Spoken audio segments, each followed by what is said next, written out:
Pinamagatan ko po ang ating pag-uusapan na ito na sino ang mga taong higit na mabuti.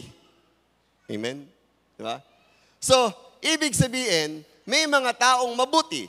For sure. Diba? Tingnan mo yung katabi mo. Mukha bang mabuti? Amen. Diba? Amen. Itsura pa lang mabuti na. Okay. So, pero ang pag-uusapan natin ay hindi lang basta yung taong mabuti. Ang pag-uusapan natin ay sino ba daw yung mga taong higit na mabuti pa sa isang taong mabuti. Diba? Meron pa palang ganon. Meron pa palang mas higit. Okay? Basahin po natin sa Proverbs 16 verse 32. Sabi po dyan, higit na mabuti ang taong mapagpasensya kaysa sa taong makapangyarihan. Higit na mabuti ang taong nakakapagpigil sa sarili kaysa sa taong nakakasakop sa isang lungsod. Amen? So, closing prayer na po. Opo. Alam nyo na. Okay? Tayo muna po manalangin pero opening prayer. Okay? Panginoon, maraming salamat kasi ngayong umagang ito ay sasamahan mo kaming maintindihan na pwede kaming maging higit na mas mabuti sa iba dahil sa biyaya mo. In Jesus' name, amen, amen. Okay, so, sa verse pa lang, makukuha na natin kung sino ang taong higit na mas mabuti. Diba? Kasi dito, ikinumpara ng author ng Proverbs na ang mga taong makapangyarihan daw, ang mga taong sikat sa bayan, ang mga taong may katayuan sa limpunan, di ba? O kaya yung mayayaman, o kaya yung mababait o magagaling na tao, meron pa daw mas higit sa kanila. Di ba? Meron pa daw. At sino daw yon?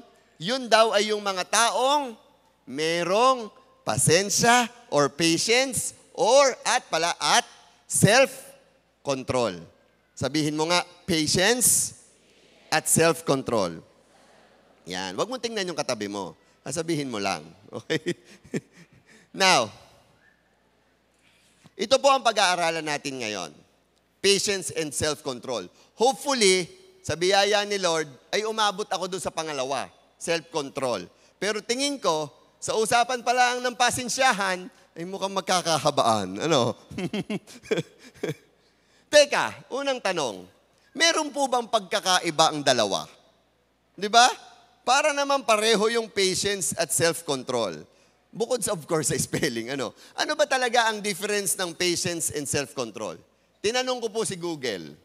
At basahin ko po sa inyo kung anong sabi niya. Of course, si Google po ito, medyo in English po tayo ni Google. Sabi po dito, these attributes sound very similar. O, tingnan nyo? Kahit nga si Google, sabi niya, medyo pareho yan. Okay. Pero sabi niya, but they are not. Someone who is patient can tolerate things without getting angry or upset. Okay? So yung patient daw, kaya daw niyang i-tolerate ang mga bagay-bagay na hindi siya nagagalit o hindi siya na-upset. Okay? So magkaiba daw siya sa self-control. However, someone who has self-control can control their impulses, meaning they can be angry or upset, but they are able to refrain from acting on it. Diba? So, ang self-control daw, Tagalogin natin, ay pwede nagagalit. Pero, hindi siya nagre-react dun sa kanyang galit. Diba? Nakokontrol niya ang sarili niya para malaman ng ibang tao na siya'y galit. Yan. In short, hindi nagbubunganga. Okay? Kapag galit, napipigil niya ang sarili niyang umimik. Yan. Naku, kakamot-kamot yung isa. Parang hindi ako yon. Okay, sige. Pag-usapan po daw natin, sino ba daw yung mga taong higit na mabuti? So, himayin po natin. Simulan po natin sa una. Siya na mapagpasensya. Okay? So, that's the first thing that we're gonna talk about today. Sabi po, ulitin ko sa inyo, ang sabi ng verse, higit na mabuti ang taong mapagpasensya kaysa sa taong makapangyarihan. Ano ba sa English ang pasensya o mapagpasensya? It's patient, diga? O, patience. Okay? Or being patient. Alam nyo po, asset ang pagiging patient. Isa itong bagay na biyaya sa'yo kapag meron ka. Balikan natin ang sabi ni Google. Anong sabi niya sa patient? Ito daw yung kayang itolerate ang mga bagay-bagay nang hindi nagagalit. Okay? Matindi ito. Parang kakaunti ito. Kaya sabi ko sa inyo, asset ito eh. Ito yung tipong sinasaktan ka na, okay lang, hindi ako nagagalit sa'yo. Kaya kitang intindihin. Iba siya sa self-control. Ang self-control, isa pa. Pero hindi kita papatulan ngayon, di ka? Alam mo yung may galit ka eh, pero hindi ka lang napatol. Ano? Pero iba yung patient, mas matindi-tindi. Okay? Ang patience daw, ito yung tipong talagang, sige pa, tirahin mo pa ako, normal lang, okay lang ako, no problem, I love you, di ba? Yan daw yon. Kaya tinawag na higit na mabuti. Okay? So, yung tipong ang tao ay nasasaktan na, pero binabaliwala pa rin niya. Yan yung mga tipong may kirot na sa puso, pero pinipilit mo itong palampasin. Yan. Alam nyo, pag nakatagpo ka ng mga ganang tao, ginto iyan. Diga? Tingnan mo nga ulit yung katabi mo kung kilala mo. Sa tingin mo kay patient iyan. No. Nako'y tumawa. Doon na lang ho tayo sa self-control. May pag-asa. Okay. Alam nyo, ang best example para sa akin ng isang taong patient ay ang inyong magulang. Bakit? Bakit ang inyong magulang? Ang mga magulang mapagpasensyang tao yan. Okay? Tingnan nyo ha. Bakit mapagpasensyang tao ang magulang? Minsan, masakit na ang nagagawa ng mga anak sa kanya, iniintindi pa rin niya. Di ba? Ika nga ng maraming mga magulang kapag siya'y sinasaktan or nasasaktan ng hindi sinasadya ng kanyang mga anak, ang sasabihin niya ay, hayaan na natin, ang anak ko'y may pinagdadaanan ngayon. Alam mo yun? Kayang-kaya niyang intindihin ng kanyang mga anak. Okay? Meron niyang mga anak, hindi na iginagalang ang kanilang mga magulang. Kapag kinakausap ang kanilang ina, ay paragang tau-tauhan kung kausapin. Hindi ka? O ang kanyang ama, ay, ano ka na mama? Ano ka na mama? Meron mga gayon. Pero alam niyo yung mga magulang, nakakatuwa. Tinatanggap nila. Okay? Hinahayaan nila. Bakit? Probably, sasabihin ng ama o ng anak, hayain na natin siya magsalita ng gayon sa atin. Total, siya naman ang breadwinner natin. Siya naman nagdadala. Alam mo yun, kaya kang intindihin at unawain at pagpasensyahan ng iyong magulang. Kaya nga sabi ko sa inyo, ginto ang makatagpo ng mga ganyang tao. Pero alam nyo, kahit sa ibang tao, kung maaari, as much as possible, kung gusto mong mas maging mabuti sa iba, okay, ay dapat nagiging pasensyoso din tayo. Kasi yun ang gusto ni Lord. Sabi nga ni Lord, mas mabuting tao ka daw kaysa sa iba kapag naging mapagpasensya ka. So tanong, gusto nyo bang maging mapagpasensya ngayon? Amen? Gusto nyo? Pagpapasensyahan nyo ako pag napahaba. Okay. So alamin natin, dalawang gabay para maging mapagpasensya. So I'm going to give you 2 tips para kayo ay maging mapagpasensya. Number 1, mamuhay ng may kapayapaan sa iba. Okay? So live peacefully sa iba. Sabi sa Romans 12 verse 18, do not repay anyone evil for evil. Yun daw mga masasamang tao, huwag mo suklian ng masama. Di ba? Be careful to do what is right in the eyes of everyone, if it is possible, as far as it depends on you. Live at peace with everyone. Di ba? Kaya sabi ko sa inyo mamuhay ka ng may kapayapaan sa iba. Okay? Matuto tayong hindi maging war freak. Sabi doon, do not repay anyone evil for evil. Ewan ko nga ba, bakit nga ba ang mga tao ngayon ay parang napaka-war freak? Kapag pinapanood ko ang mga reels sa social media, bigla parang puro sa pang-aaway iri. O kaya ilalabas ang kanyang emosyon, magpaparinig sa mga tao sa paligid niya, dadaanin sa pagpo-post. Di ba? Ang bilis ngayon mag-react ng mga tao sa pangyayari. Tingnan nyo, example. Pag nagkasabitan ang mga sasakyan, sabit lang ha, sabit. Kaunting gasgas lang. Okay? Bakit ang reaksyon agad ay biglang maninisi? O kaya naman biglang magtataasan ng boses? Hey, ikaw ako yung papatayin agad. Oh, papatayin naman agad? Oo, talaga, hindi ka man lang nag-iingat eh. Ano kang gigigil? Ano? Ika nga sa Batanggenyo parang may kaunting anting. Anting sa gigil. Okay? At minsan, kahit pa nag-sorry na yung may kasalanan, naiiyamot ka pa rin. Ano ka magagawa ng sorry mo? Ano? Sabi! Hindi ka? Nagsusuri na nga Hindi ka? Ang pangit naman talagang tingnan. Hindi ka? Tingnan nyo, isipin nyo, i-imagine nyo, habang ikaw ay nagbubunga nga doon, ikaw ay naibidyo. At ikaw ay nag-viral. I-search mo ang iyong pangalan, lalabas sa Google ang video mo, panoodin mo pagsasagwa. Di ka? Ang kaso nga lang, minsan dala ng emosyon di ka? Hindi mo mapigilan. Yun nga ang labanan. Di ba? Ang sabi ni Lord, live peacefully with one another. So do not repay anyone evil for evil. Okay? Pwede naman kasi, sa mga sabitan ng sasakyan na iyan, pwede namang itabi na agad ng sasakyan Di ka? Bigay iniiwan pa sa gitna ng kalsada. Kayong dalawa'y nagkakaiyamutan na, pati yung mga sasakyan sa likod nyo, naiiyamot na din sa inyo. Di ka? Pwede namang itabi nyo na. O, pag naitabi, di saka kayo magpulong. Kung kayo'y parehong may insurance, di kayo mag-compromise na. Siya, Garne, ako naman ang may kasalanan. Ikaw naman may insurance. Ako na lang ang babayad ng iyong, participation fee. Huwag mo na akong singilin ng kung ano, may insurance ka naman pala. Para tayo hindi humaba ang pulong. Hindi, bayaran mo ako 300,000. Gas-gas. Anong mahal naman?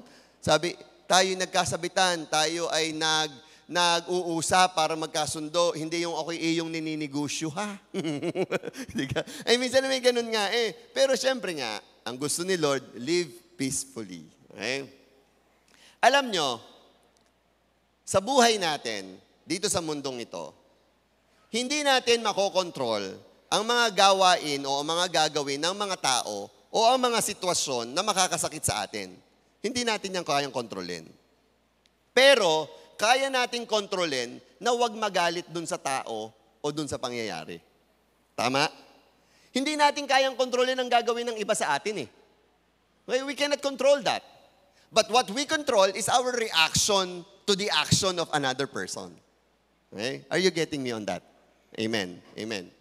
Kaya pala ang sabi ni Lord dun sa verse, if it is possible, as far as it depends on you. Sinabi ni Lord, depende sa'yo. Live at peace with everyone. Kasi talagang tanggap ng Diyos, alam ng Diyos na ang sakit o ang hurt will come to you from all aspects or from all angles of your life. Okay? Talagang hindi mo malalaman kung saan manggagaling ang sakit.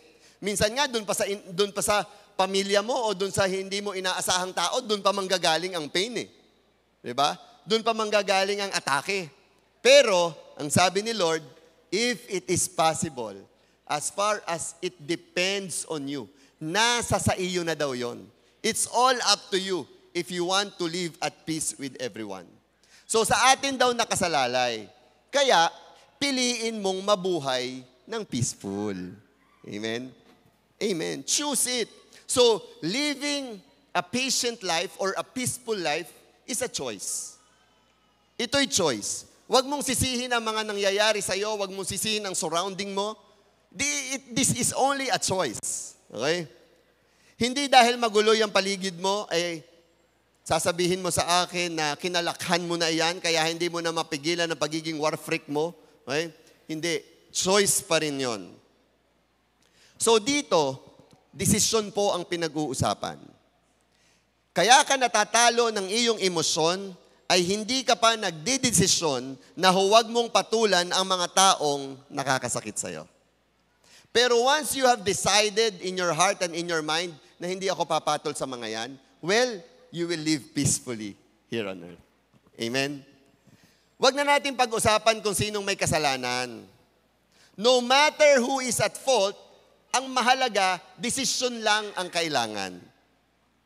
Kapag hinanap nyo ng hinanap kung sino ang mali, nako, sinasabi ko sa inyo, hindi nyo matatagpuan. Hanggang sa makakaungkat na kayo ng pagkakalalim-lalim pa at pagkakatagal-tagal ng pangyayari. Eh, sinasabi ko naman sa iyo, ikaw ang mali eh. Eh, naalala mo ga, garning-garni ang nangyari sa atin 12 years ago. Tagal na. Hindi ka magkakaungkatan lang pag hinanap ang mali. Ano gang kailangan patunayan? Hindi ka? Wala namang kailangan patunayan eh. Ang kailangan, kung gusto mong maging mas mabuti sa iba, ang sabi ng Diyos, magdesisyon ka. It all depends on you. Magdesisyon ka na hindi ka papatol sa mga ganyang sitwasyon. Pero ang totoo, ano nga ba ang totoo? Ay kasarap naman talagang pumatol eh. Hindi ka? And that's the reality. Kasarap naman talagang pumatol eh. Bakit? Parang nakakataas ng sarili. Bit ako'y minamaliit nito. Hindi ka? Kasama naman ang lasa eh. Kapag ikaw ay medyo na-atake ng kaunti at medyo naibaba ng kaunti, tinamaan ng kaunti ang iyong pride, di ka kasarap pumatol. Eh? Naalala ko, kaya minsan, example, sino dito nakaranas ng pumila sa restaurant? Halimbawa, sa McDo, sa Jollibee. Siguro naman nakaranas na kayo, ano? O social kayo, may tagapila kayo. Hindi, pinupud panda na lang, pastor. Food panda. Social. Okay. Di ba pipila?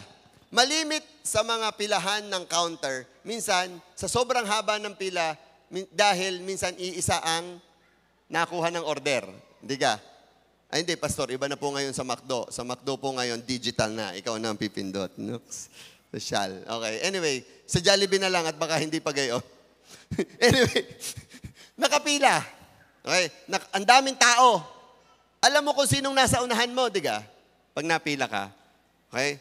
Ito, nag-iisa ang counter. Nagdagdag. Di ka? Pag nagdagdag, ano ang unang-una mong gagawin? Ikaw na matagal na nakapila. Isip. Lilipat agad kayo din eh, ano? Una-unahan. Okay. Di kayo maiiyamot naman sa inyo yung mga nasa unahan ninyo. Di ka? Ano ang tama? Eh di kung sino yung kasunod noon, eh di siya doon. Di ka? Eh, pero kaya hindi gayon sa atin yung bukas. Anong tulain? Kararating-rating lang noon, kapapasok-pasok lang ng minto. Mantalang yung iba'y 15 minutes nang nakapila. Ay, ikaw ang nakagaling ko talaga. Yung sinasabi ko sa inyo, biyaya. Okay? Hindi ka? Ay, hindi. Okay, if you want to live at peace with everyone, abay, iisipin mo, may nauna naman sa iyo eh. Abay sila, pabagal-bagal, ay hindi ko kasalanan. Okay, hindi. Okay, if you want to be a better person, mas mabuti, abay, ayusin mo ang pagpila mo. Amen? Segue lang. Kaya ko rin naikwento, yari aking naranasan. Okay, last Friday po, kami po, mga asawa, ay pumunta po kami doon at nabalitaan kong doon daw ho sa Nubali, sa Landers, ay sale. Di kami dumayo ng Laguna. Ay ito na, bibili hong pagkain. Ang mga anak ko po, hindi ko kasama dahil nasa school, si Joachim lang. Sabi ko, bibili ko ng pizza. Isang kahon. Doon pala po, sa Landers, ay iba ang kain. Doon ay parang kantin. Ituturo mo na yung gusto mo, dala mo na. Tapos sunod-sunod kayo, pila. Pagdating sa dulo, cashier. Okay? Ang problema, ako ay take out. Dahil isang kahong pizza, lulutuin pa daw. So binigyan ako ng papel. Sabi ko, saan po babayaran? Ay doon na po, punta na po kayo doon. Pinapunta na naman ako eh. Pagpunta ko doon, di ako'y nag-intay dahil may tao pa doon sa counter. Ako'y nag-intay. Pagka-intay ko, sabi ko nga, may blessing nga pala itong mga nagiging patient. Dahil naghintay ako dahil may mga tao pa nga, alam ko may mga tao pa sa likod ko. Pero, sabi nung manager sa akin, doon daw ako pumila. Di ina-expect ko, ako nang sunod. Di ka? Dahil sabi sa akin, doon ako pumila. Kaso, itong babae sa harap ko, kabilesh. Pagkakuha ng order at pag-alis so nagbayad bigay agad. Naku, naunahan ako. Sabi ko, kamot ang ulo ko Naku, yari. Sabi, 30 minutes pa daw naman bago maluto iyon. Hindi pa ako makakabayad, hindi pa lulutuin. Diyos ko, magtatagal din sa madalit sabi, ako'y nag-intay. Ang ituturo ko pa naman, sabi ko maging pasensyoso. Gustong-gusto ko ng patulan yung babae. Nauna ho ako, sabi ho ng manager, di ako. Ay, sabi ko siya, sige. Pinauna ko. Aba, biyaya ni Lord. Ang mga patient po ay may blessing. Bakit? Nakita ko ng manager. Sabi sa akin ng manager, Sir, akin na ang iyong papel at ang iyong pira. O, di ako nauna. Nauna pa rin ako doon sa babaeng umuna sa akin. Imagine nyo. Okay? Just be patient. Imagine nyo kung nag-react ako doon. At ako'y nagbunga nga doon, hindi nyo ba nalalaman na ako'y pinauna dito? Kainaman na kayo. Unaga, ay kung ako'y na-video, at ako'y nagliligalig doon sa Nubali, sa Landers, ay di ngayon ako'y pinapanood ninyo. Isang pastor nagligalig sa Landers. Aray ko. Okay. Kaya iisipin nyo yun, ha? Okay. Alam nyo, ang maraming alitan ay sa kadahilanan lamang na pinagwagi mo o pinapanalo mo na madala ka ng iyong emosyon. Di ba? Pag nakontrol mo ang iyong emosyon, well, there's a high percentage of being patient. Okay? Ang kailangan nating matutunan ay maalis o mabawasan man lang ang ating pagiging emosyonal. Di ba? Sabi nung isa, buhay ka pa. Okay? Katabi. Okay. Bakit nga ba emosyonal ang isang tao? That's a question. Alam nyo, nagiging emosyonal ang isang tao kapag tayo ay laging nakatingin sa tayo ng ating sarili. Diga? If we are always looking on our status in life. Diba? O sa dating o sa nagawa natin. Talaga namang gaya nung nangyari sa akin, doon sa Landers. Pwede ko namang isipin na, kainaman na rin babaeng are. Hindi ganyan, alam na ako'y pastor. Hindi ka? Pwede kong isipin aba, ay sa amin ako hindi napila. Okay, laging pinauuna. Hindi ka? Pwedeng isipin Okay? Pero, doon nga nagsisimula ang emosyon Pag tiningnan mo ang katatayuan ng sarili mo. But I really did not allow that time that my status in life be used para ako'y maging emosyonal. Di ba? Pero talagang minsan, maiisip mo, bakit ga ako sinasaktan ng mga ito? Hindi ba nila ako kilala? Di ba? There's always that moment in your life. Yun nga ang problema Hindi ka kilala. Okay? At kung kilala ka man nila, kailangan mo pa bang ipagyabang estado mo sa buhay mo o sa lipunan? Di ba? Kasi, kung gusto mong magkaroon ng peaceful life, okay? Kailangan kalimutan mo yung mga bagay na yan. We can only come up with one conclusion. Ano yung conclusion na yun kung bakit emosyonal ang isang tao? Dahil nakatingin siya masyado sa sarili niya or what we call pride. Di ba? Pride ang dahilan kung bakit tayo emosyonal. Amen? Kaya pala ang sabi po ni Paul sa Bible, bigla ko na lang po isa-segue at parang nalubog na po kayo sa upuan. Okay? Kaya pala po ang sabi ni Paul sa Bible ay, we should die to ourselves. Galatians 2 verse 20, I have been crucified with Christ. It is no longer I who live, but Christ who lives in me. Sabi niya, namatay na ako.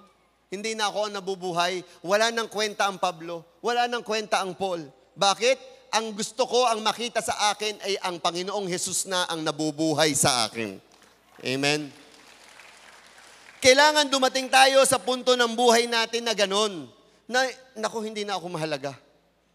Wala na akong kwenta. Bakit? Ang mahalaga ay ang Panginoong Jesus ay nakikita sa buhay ko. Amen? Amen? Sabihin mo nga sa katabi mo, buka mo ang bibig mo, sabihin mo, hindi ako mahalaga. Nako, hindi masabi, tenyot hirap na hirap. Sabihin mo ulit-ulit, wala akong kwenta. Kasi that's how you defeat your pride. Kailangan mo talagang isipin, wala kang kwenta. Okay? Kasi pag inisip mo na may kwenta ka at may katatayuan ka, doon ka magsisimulang masaktan, doon ka magsisimulang maging emosyonal. Amen? Amen. Ang malimit po na kasama ang katotohanan, ang malimit na kasama ng power, ng posisyon, ng estado ay pride. Bakit nga ba kapag medyo nakakaangat na tayo sa buhay, o may posisyon na sa trabaho o sa lipunan, bigla naman tayong nakakaramdam na parang karapat-dapat tayong igalang? Aray. Pero noong wala naman upo. Gamitin niyo po ako kahit saan po, pwede po. Opo, nung nagka-posisyon sino ka? Para ako'y utusan. Di ba? Ibig nag-iba? Bakit nga ba biglang ganun? Kasi nga sabi ko nga sa inyo ang may limit na kasama ng power, ng posisyon, ng estado, o ng pag-angat ay pride. Na kapag tayo ay nagawa ng hindi na maganda, ay nakakapag-react na rin tayo ng hindi maganda. Kahit pa ang bilin ng Diyos ay do not repay evil with evil. Diba? Tingnan nyo minsan sa pamilya, sa magkakapatid. Hindi naman lahat. Marami namang pamilya ay ayos. Pero marami rin ako nakikita na kung sino sa mga magkakapatid, wala nang pakailaman kung sino ang panganay at ang mas bunso, wala nang galangan, tingnan nyo kung sino iginagalang at kung sino ang nagdidemand ng respeto, yung mga nakapagtapos ng pag-aaral. Di ba? Dapat ako iginagalang. Ako'y tapos. Sila yung medyo nagkakaroon ng yabang. Pero hindi naman lahat, sabi ko nga sa inyo. Pero talagang pag umangat, laging may ganong tendency. Question. Gusto nyo pa bang umangat? Ayaw na daw kasi nga, nayabang daw pag naangat. Okay. Naalala ko po last week, meron po akong ka-meeting sa malayong lugar. Medyo na-bother po ako. Medyo naawa po ako dun sa tao. Alam niyo kung bakit? Nagkukwento siya sa akin. Sa amin actually, na kaya daw po hindi nagkatuluyan at na kaya nagkaproblema yung aming deal, ay dahil ayaw daw po nung kanyang anak. Bigla ako napaisip, kailan na nasunod ang anak sa desisyon ng ama? Ay mahirap ito kako. Anyway. So, alamin natin ang istorya. Sabi niya, wala daw siyang magawa dahil daw ang anak niya na ang may pera ngayon dahil siya ay nalugi sa negosyo. Ito daw kanyang anak, in fact, ay ang daming sinasabi sa kanya na hindi magaganda at siya daw nasasaktan na. Pero hindi daw niya mapigilan or hindi daw niya makontra dahil nga ito na ang nagpo-provide sa kanya or tumutulong sa kanya. Sabi ko, sa isip ko lang, wow, what power and money can do to a person? Imagine, yung anak na yun, tatay niya yung kinakausap niya. Tatay niya yung sinasabihan niya ng hindi magaganda. Tinatrato niya ng ganun. Mga batang nandito, ba? I want to remind all of you, ang magulang nyo ay magulang nyo. Respect them, honor them, love them, no matter what situation in life you are. Amen? Wag na wag niyong kakalimutan na yung mga taong yan needs the respect and the love due for them. Bakit? Hindi dahil ikaw na nagpo-provide sa kanya. Huwag mong kakalimutan na mas madaming hirap na pinagdaanan niyang magulang mo kung bakit ka nakarating sa estado mong iyan ngayon. Amen? Mas maraming iniiyak. Sige, palakpakan natin si Lord. And of course, palakpakan natin ang mga magulang nating nandito by God's grace. Okay? Love and respect your parents all the time. Okay? Tinaguyod ka niyan. Inilaban ka niyan. Ipinagtanggol ka niyan sa mga taong nagsasabing hindi ka magtatagumpay. Siya mismo ang nagsasabi, huwag niyong ganyanin ang anak ko. Makikita niyo, balang araw, luluhod ang mga tala. Okay. Okay. Iba pala yun. Okay. Hindi, pero my point is, they fight for you. They fought for you. Marami ng isinakripisyong buhay ang magulang nyo. Marami ang mga bagay na gustong gawin noong mga panahon na sila'y babagong nag-asawa at nagkaroon ng anak na hindi nila magawa-gawa kasi they need to provide for you para buhayin kang anak. Diba? Pero nung ikaw ay lumaki at ikaw ay nagkaroon, hindi mo ginagalang at hindi mo nire-respeto ang nanay at tatay mo. Why? Dahil ikaw na ang nagbibigay ngayon? Wow. Diba? Huwag naman ganun. Right? Alam ko naging breadwinner ka. Pero do not use that as a weapon to control your parents. Amen? Kung sabi ni Lord sa Bible, sekreto ng mahabang buhay, honor your parents. Diba? Kung gusto mo humaba ang buhay mo, igalang mo ang magulang mo. Amen? Naiiyak na po maraming mga nanay din eh. Anyway, teka. Balik po tayo. Tungkol sa power and pride. Tinanong ko sa inyo kanina kung gusto nyong umangat. Kung gusto nyo na iangat ang buhay. Don't get me wrong. Gusto ni Lord na kayo'y umangat. Hindi ko sinasabi na huwag kayong umangat at kayo magkaka-pride. Hindi yun ang sinasabi ko. Ang sinasabi ko, yun ang nangyayari kapag may power at may pride. Pero iba tayo. Will ni Lord na tayo'y mag-prosper. Pero, ang gusto ng Diyos, while we are on top, we remain grounded. Amen? Yun ang gusto ng Diyos. Iaangat ka ng iaangat ng Diyos. As long as ikaw ay habang nandyan sa taas, nananatili ka dito. Hindi mo kinakalimutan ang roots mo, hindi mo kinakalimutan ang mga kasama mo, hindi mo kinakalimutan na magpakumbaba. Amen? Kaya pala ang sabi ng marami, the higher we go, the harder we fall. Di ba? Kasi nga, yung height na narating mo, yung power na nakuha mo, yung money na meron ka, nagagamit mo to build your pride. Di ba? And because of that, nahihirapan kang mag-live peacefully sa iba. Kaya mag-iingat tayo. Araw-araw ng buhay natin ay laban para sa pagpatay sa sarili natin. Di ba? It's an everyday fight to defeat your pride. Kasi araw-araw talaga ay may pwedeng tao o pagkakataon na makasakit sa'yo. Yun ang sinasabi ko sa inyo kaninang hindi natin kayang pigilan. Okay? Pero hindi natin hahayaang manaig ang ating emosyon. Diba? Oo, mali ang mamula ng kapwa, lalo na sa pisikal na anyo ng isang tao. Pero ang tanong ko, ano bang magagawa natin kapag napulaan ka na? Maraming tao yan ang pinag-aawa yan. Kapula naman na rin ako. Ayaw ko na makita yung taong yun. At tuwing ako'y makikita lagi, sabi ako'y mataba. Di ba? At ikaw ay naiiyamot. Lagi na lang sinabing ipaayos ang aking ngipin. Ayaw naman magbibigay ng pira.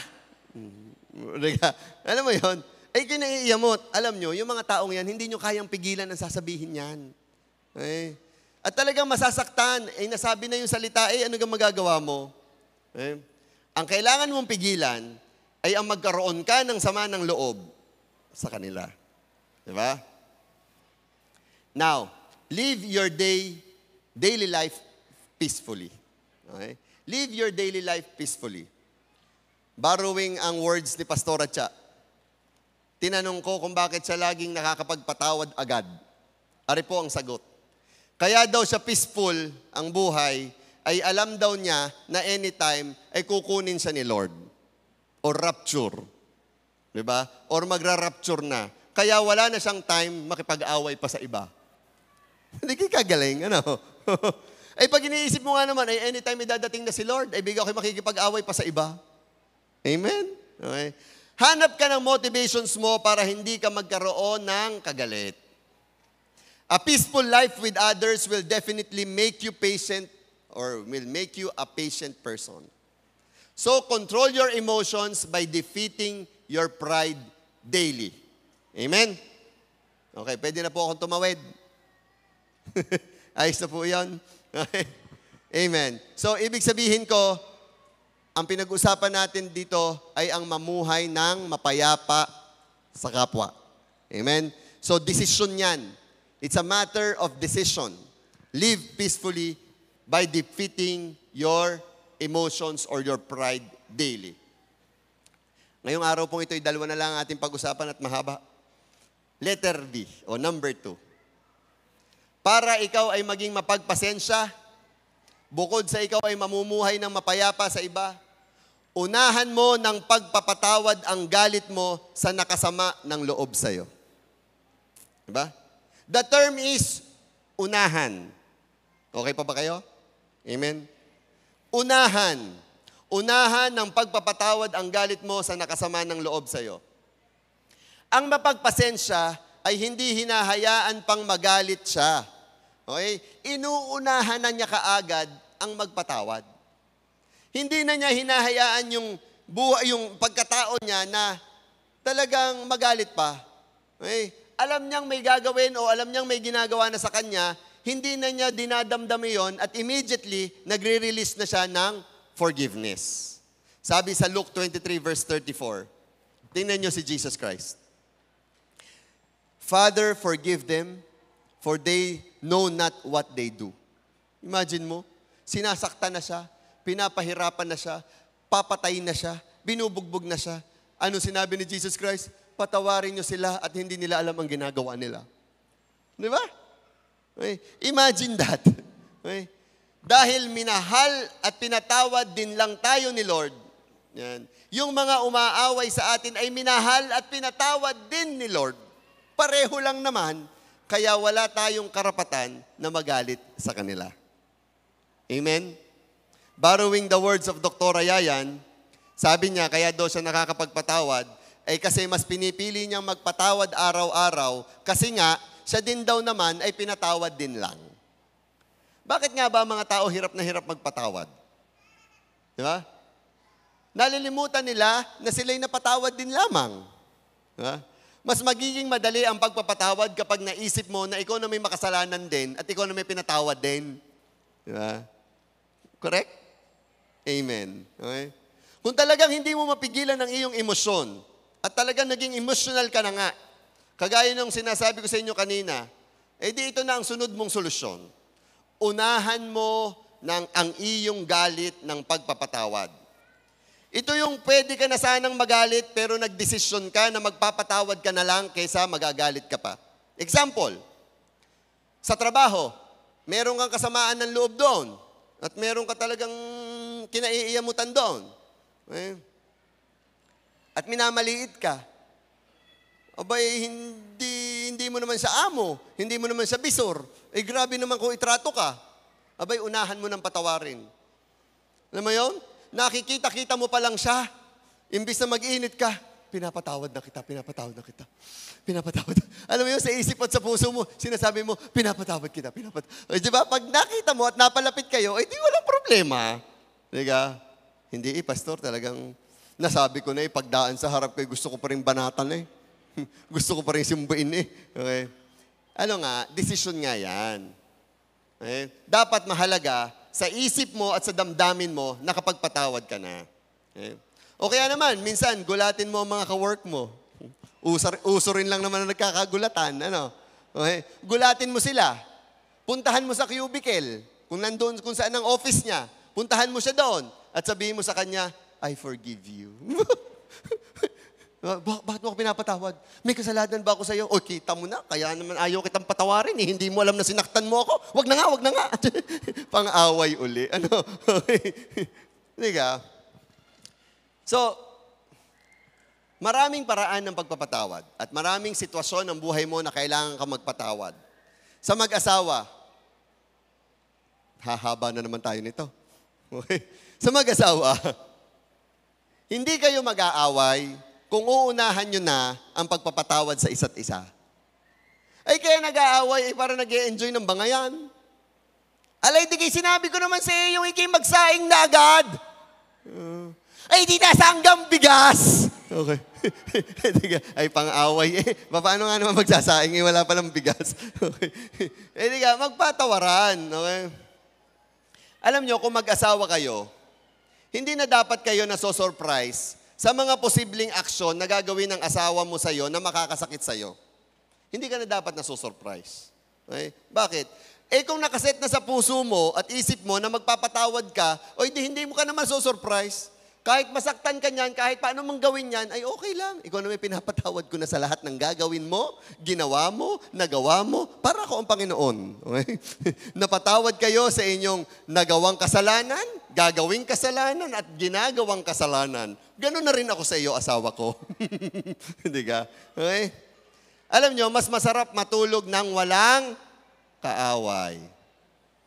Sabihin mo sa katabi mo, gusto mo matulog na mahimbing? Bati na tayo ha. Pinapatawad na kita ha. Okay? Sabi nga ni Sir Randy Manumbali, sabi niya, I value peace much po. May po. Okay? Masarap pong matulog at gumising ng walang kagalait. Tiga nga naman. Ay, tunay naman nga. Okay? Kaya maging mapagpatawad tayo para masarap ang tulog. Kahirap naman tumulog na may kagalit eh. Lalo na sa mag-asawa, ang isa'y din eh. Yung isang asawa galit, din ang tulog. Yung isang asawa, hindi na gumayon. Lumayas na at sa sopa na natulog. Sa tindi ng galit, kami matindi itong dalawang ito. Hindi masarap matulog sa sopa. Diga, mas masarap matulog sa kama. Okay? Kaya naman, sabi po sa Ephesians 4 verse 26, and don't sin by letting your anger control you. Huwag ka daw magkasala dahil hinahayaan mo ang galit mong makontrol ka. Don't let the sun go down while you are still angry. So, kailangan daw bago matapos ang maghapon, wala ka nang kagalit. Sabi, Pastor, bakit kagalit? Hindi ako galit. Batanggin nyo lang ho. Kaya kayong mag-asawa, ha? Huwag nang paabutin ang bukas. Na hindi pag-iimikan. Ha? Mrs., madami-dami na rin ang nabingot na plato at baso, ha? Kakadabog mo. Okay, kaya tama na. Okay. Abay, mister, ibaba na ang iyong pride. Gusto mo na laging may nang babalitaktak sa iyo. May nagbubunga nga sa iyo. Okay? Mag-sorry na agad at magpatawad na. Alam mo, minsan, ilang linggo nang nagmamatigasan ay hindi pagka kayo nauuta. Okay? Hindi pagka kayo nananawa sa inyong pag-aaway na iyan. Kaya magpatawaran na. Okay? Nagtanong ako po sa ibang mga kasamahan natin dito sa church kung papaano nga ba sila nakakapagpatawad. Okay? Bago pa man mabuo ang kanilang galit. Yun ang ating pinag-uusapan eh. Yung iyong pagpapatawad bago mabuo ang galit. I heard it from Crisel. Nandiyan kasi Crisel ngayon. Sabi ni Crisel, nagbibuild daw dapat tayo ng bridges at hindi walls. Ibig sabihin, huwag kang bumuo ng pader para maghiwalay sa inyo. Dapat ang binubuo mo ay kung saan kayo magkakasundo. Di ba? Bridges. Sabi ko, ayos yun na. Siya nga naman, pag galit ka kasi, alam din naman yun ng kapwa mo eh. Kahit pa itago mo ito ng itago, alam din niya eh. At dahil nakagawa ka ng pader, ang nangyayari, lumiliit ang mundo mo. Dahil nalilimitan ang kilos mo. Tingnan nyo, pag may kagalit ka, hindi ka makadaan dun sa iskinita. Dadaanan mo ang bahay, baka makita mo. Kinaiiya mo, anong gagawin mo? Iikot ka pa ng pagkalayo-layo. Dadaan ka pa sa ibang barangay para makadaan ka lang doon sa likod ng inyong bahay. Diyos ko po. Kahirap. Nag-create ka ng wall eh. Meron din naman po na nagsabi na kaya daw malimit o marahil nakakasakit yung iba dahil meron silang mga past experiences or bad moods that time that affects the way they act today. Pero by understanding them, kinakaya daw niyang magpatawad. In short, iniisip niya at iniintindi niya na yung mga tao, iba kami pinagdaanan lang. Halimbawa, nung nakatagpo mo, ay kakatapos lang mahabol ng aso. Oo. Ay talagang maiiyamot nga yan. Okay? Kaya iintindihin mo. Okay? Kumbaga sa normal na biruan, meron ka din halimbawa ng mga tiyahin. Na ano gan tataray ng tiyahin mong iyan? Ay medyo maedad na. Anong sinasabi natin? Kapag ang tiyahin ay maedad na at mataray, ay Yan, o, kita nyo na. Isipin nyo may mga ganong sitwasyon sa buhay. Sadyang ganon. Kaya wag ka dapat naaapektuhan. Amen. In short, madali po tayong makakapagpatawad kapag naiintindihan natin ang sitwasyon ng bawat isa. Amen? Sabi mo sa katabi mo, iniintindi na kita. Simula ngayon. Bukas, hindi ako sigurado. Okay. Okay. O kaya naman, pwede po din nating i-consider ang sabi ng iba na nakausap ko na kaya daw sila nagpapatawad ay dahil alam niya na ang tao ay hindi perpekto. Siya nga naman.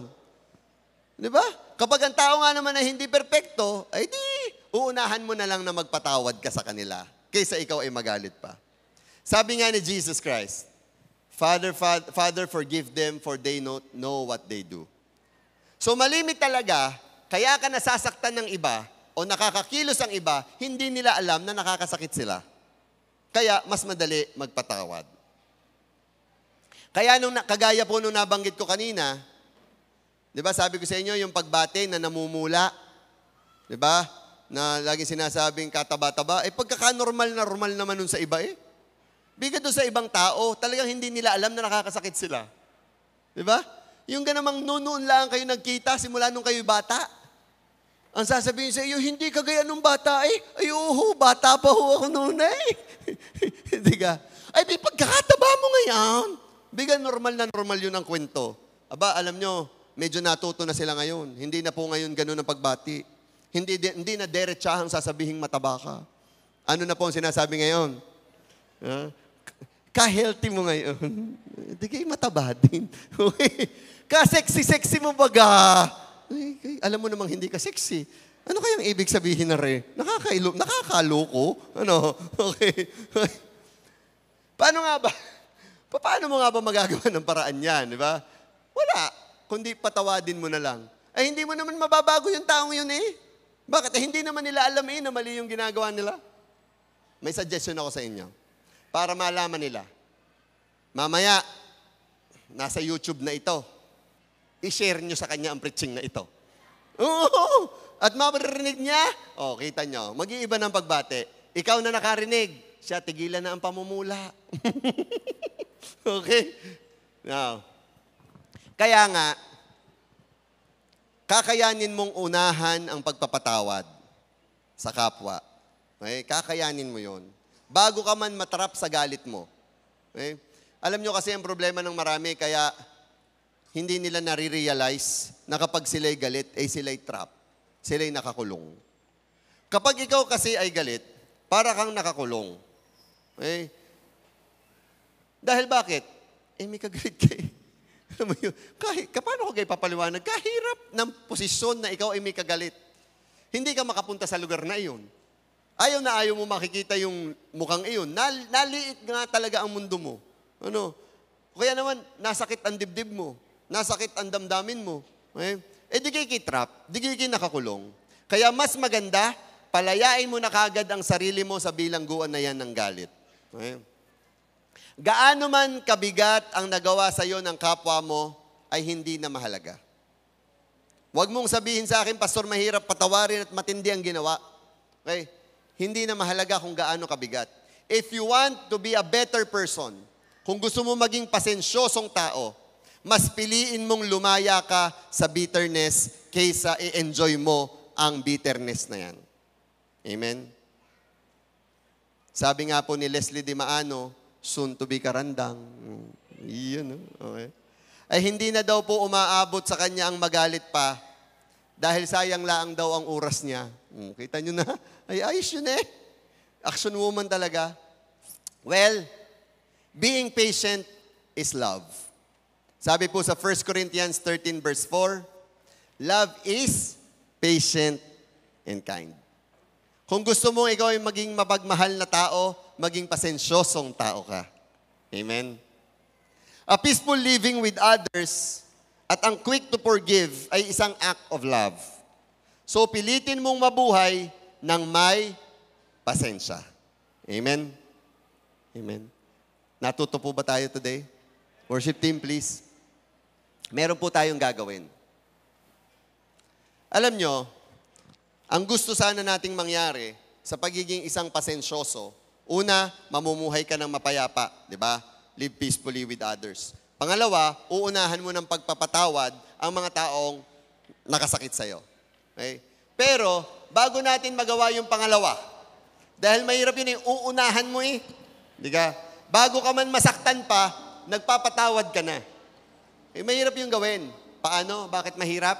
Mahirap po yung gawin sa isang taong hanggang ngayon ay meron pang hindi napapatawad. Di ba? Magagawa po nating maunahan magpatawad o patawarin ang galit, mauunahan natin yon kapag naklaro na muna natin lahat ng puso at damdamin natin ngayon. So, yun ang gagawin natin today. We're going to do something. Tayo po ay magre-release ng forgiveness. Iisipin mo yung mga tao na alam mo na nakasakit sa'yo. And right there in your seat, sa upuan mo habang ikaw ay nakapikit at nakatungo, sasabihin mo yung pangalan niya at sasabihin mo kung paano ka nasaktan at sasabihin mo, pinapatawad mo na siya. Well, kapag nalinis natin at nagawa na natin ito, magagawa na natin yung mas matindi-tindi. Na bago pa man tayo saktan, ay nakakapagpatawad na tayo. Na lahat ng natutunan natin ngayon at narinig nyo ngayon na itinuro ko, ay magagawa nyo na. Bakit? Malinis na ang puso. Amen? Amen? Can we all bow down our heads? Habang nakaupo ka dyan, si Lord may ipapakita sa'yo. Ikaw mismo, alam mo kung sino yung nakasakit sa'yo. Alam mo kung paano ka binigyan niya ng problema at kung alam mo kung paano ka hindi inintindi ng taong yan. Well, it's time for you to forgive. Kung nahihirapan ka man ngayon na ikaw ay magpatawad, huwag mong kakalimutan yung bilin ko sa inyo. Na baka kaya ka nasasaktan ay dahil meron ka pang pride. We need to die to ourselves today. Isipin mo, hindi ka mahalaga. Isipin mo, wala kang kwenta. Kaya ano man yung pain na nararamdaman mo ngayon sa damdamin na ginawa ng taong yon sa'yo, mawawala yun. Dahil inisip mo na hindi ka mahalaga.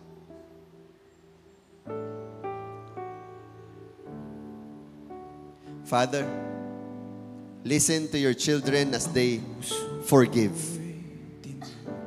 As they release forgiveness. Habang sila, Panginoon, mismo ay humingi ng tawad dahil sa kanilang pride, sila rin po ngayon ay nagre-release ng kapatawaran. Sige, sabihin mo sa taong yan, pinapatawad mo na siya.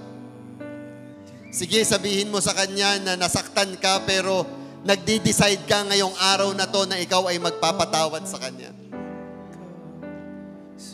At mamaya sa pag-uwi mo, pwede mo siyang tawagan or pwede mo siyang i-chat. You want a clear heart. Malinis na isip at puso.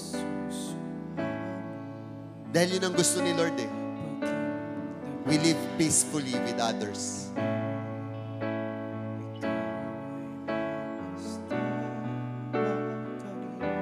Ikaw na nakapagpatawad na, we're going to celebrate and worship the Lord today. Pwede kang tumayo kung gusto mo. Kung hindi ka pa tapos, it's okay if you sit down at nagre-release ka pa. Reminder again sa mga nahihirapan mag-release ng kapatawaran. Kalimutan mo ang sarili mo.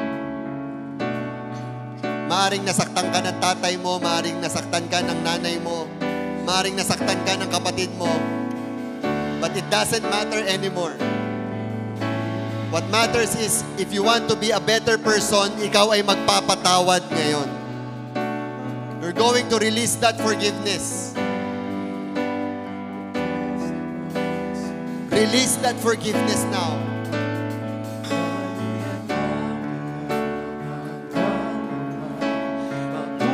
Alam mo, pag nakapag-release ka ng forgiveness, mas magiging madali ang iyong pag-worship sa Panginoon.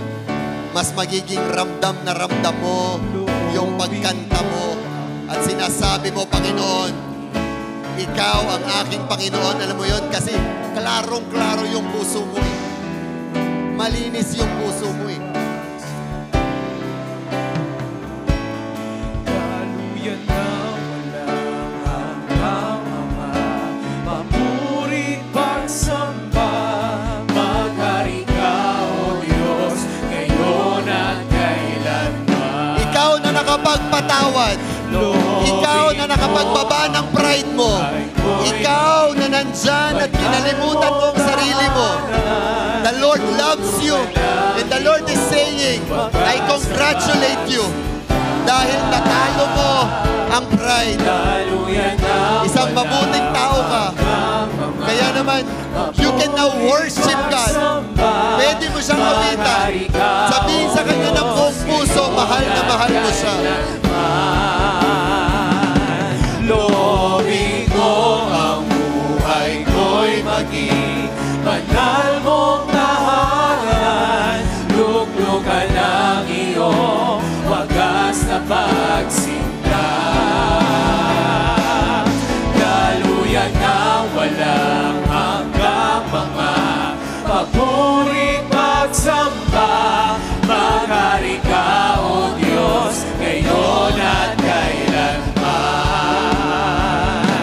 Loobin mo ang buhay ko'y maging banal mong tahanan. Luglugan ang iyong wagas na pagsinta. Daluyan ng walang hanggang mga papuri pagsamba, maghari ka, O Diyos, ngayon at Paghariin mo ang Diyos sa buhay mo. Loobin mo ang buhay ko'y maging banal mong tahanan. Luglugan ng iyong wagas na pagsinta. Come on, let's sing to God. Let's worship our Lord. Daluyan ng walang Ikaw na nakapagpatawad at ikaw na pinatawad. Ikaw na mapagpasensya. Maghari ka, O Diyos, ngayon at kailanman. Loobin mo ang buhay ko'y maging banal mong tahanan. Luglugan ng iyong wagas na pagsinta.